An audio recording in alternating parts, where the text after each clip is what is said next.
Après des mois et des mois de négociations, les discussions sur le Brexit bloquent toujours. Les deux longs rendez-vous téléphoniques entre la présidente de la Commission européenne et le Premier ministre britannique n'ont pas permis de sortir de l'impasse. L'atmosphère reste morose. Je dois être honnête avec vous, la situation en ce moment est très délicate. Je crois que nos amis doivent comprendre que le Royaume-Uni a quitté l'Union européenne afin de pouvoir exercer son contrôle démocratique comme il le souhaite.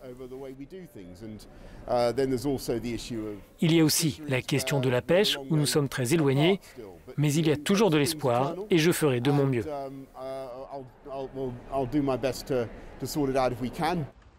Mais Londres a tout de même fait un geste. Le gouvernement britannique a retiré les articles controversés d'un projet de loi qui remettait en cause certains points conclus dans l'accord de sortie du Royaume-Uni de l'Union européenne.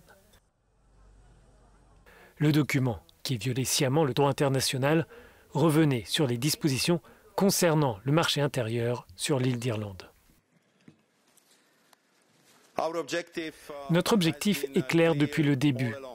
Il s'agit de protéger l'accord du Vendredi saint, maintenir la paix, la stabilité et la prospérité sur l'île d'Irlande et de préserver l'intégrité du marché unique européen. Mais cette main tendue n'est qu'une pièce dans une partie d'échecs beaucoup plus vaste où la perspective d'une sortie sans accord se rapproche. L'impatience progresse, en particulier au Parlement européen, mais je pense aussi dans les capitales européennes.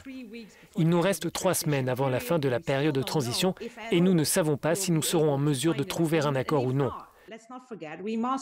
Il ne faut pas oublier que nous devons voter des mesures d'urgence en cas de non-accord pour permettre aux citoyens, mais aussi aux entreprises partout en Europe de faire face.